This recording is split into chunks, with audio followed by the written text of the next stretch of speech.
बहुत समय पहले की बात है। एक घने जंगल के पास एक सियार और एक ऊंट रहते थे। दोनों में गहरी दोस्ती थी। सियार बहुत चालाक और स्वार्थी था, जबकि ऊंट सीधा साधा और दयालु था। एक दिन सियार ने ऊंट से कहा, मित्र, नदी के उस पार एक हरा भरा खेत है, वहाँ बहुत स्वादिष्ट भोजन है। क्यों न हम दोनों वहाँ चलकर भोजन करें? ऊंट को सियार की बात सही लगी और दोनों नदी पार कर उस खेत में पहुँचे। ऊंट स्वादिष्ट हरी घास खाने लगा और सियार वहाँ पड़े गन्ने चबाने लगा। कुछ देर बाद सियार का पेट भर गया, लेकिन उसकी आदत थी कि वो भोजन के बाद जोर जोर से गाने लगता था। उसने ऊंट से कहा, मित्र, मेरा पेट भर गया है, अब मुझे गाने का मन कर रहा है। ऊंट घबरा गया और बोला, नहीं सियार भाई, अगर तुम यहाँ गाओगे तो खेत का मालिक आ जाएगा और हमें पकड़ लेगा। लेकिन सियार अपनी जिद पर अड़ा रहा। उसने ऊंची आवाज में गाना शुरू कर दिया। उसकी आवाज सुनकर खेत का मालिक डंडा लेकर वहां आ गया। सियार तो छोटा था, वो जल्दी से भागकर झाड़ियों में छिप गया, लेकिन बेचारा ऊंट पकड़ा गया। मालिक ने ऊंट की खूब पिटाई की और उसे भगा दिया। ऊंट को बहुत गुस्सा आया, लेकिन उसने कुछ नहीं कहा। वो चुपचाप नदी के किनारे पहुंचा, जहां सियार उसका इंतजार कर रहा था। जब दोनों नदी पार करने लगे तो ऊंट ने सियार से कहा, मित्र, मुझे आदत है कि जब मैं नदी में उतरता हूँ तो थोड़ी देर डुबकी जरूर लगाता हूँ। सियार डर गया और बोला, अरे ऊंट भाई, ऐसा मत करना, नहीं तो मैं डूब जाऊंगा। लेकिन ऊंट ने उसकी बात अनसुनी कर दी और झटपट नदी में डुबकी लगा दी। सियार पानी में गिर पड़ा और जैसे तैसे तैरकर किनारे पहुंचा।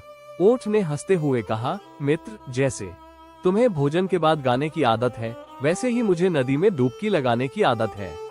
सियार शर्मिंदा हो गया और मन ही मन समझ गया कि चालाकी हमेशा काम नहीं आती। शिक्षा, जैसा करोगे वैसा भरोगे। दूसरों के साथ चालाकी करने वाले को अंत में खुद ही नुकसान उठाना पड़ता है। बहुत समय पहले की बात है। एक घने जंगल में एक बहुत ही चालाक कौवा रहता था। वो बहुत बुद्धिमान था और अपनी चतुराई से हर मुश्किल से निकल जाता था।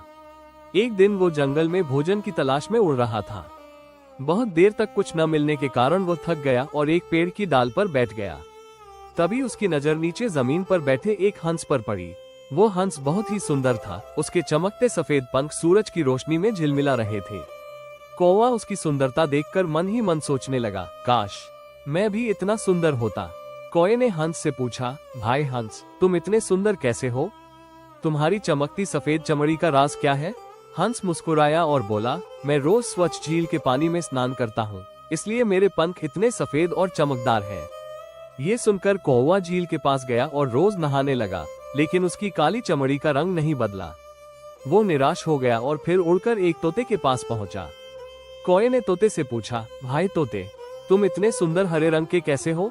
तोते ने कहा, मैं रोज हरे पत्तों का रस पीता हूँ, इसलिए मेरा रंग इतना सुंदर हरा है। अब कौवे ने भी हरे पत्ते चबाने शुरू कर दिए, लेकिन उसका रंग वैसा का वैसा ही रहा। थक हार कर वो एक मोर के पास गया और बोला, भाई मोर, तुम्हारे पंख इतने सुंदर और रंग बिरंगे कैसे हैं? मोर ने हंसते हुए जवाब दिया, भाई कौवे, प्रकृति ने हमें जैसा बनाया है, हमें उसी में खुश रहना चाहिए। सुंदरता सिर्फ बाहरी चीज नहीं होती, असली सुंदरता मन की होती है। ये सुनकर कौवे को अपनी गलती का एहसास हुआ।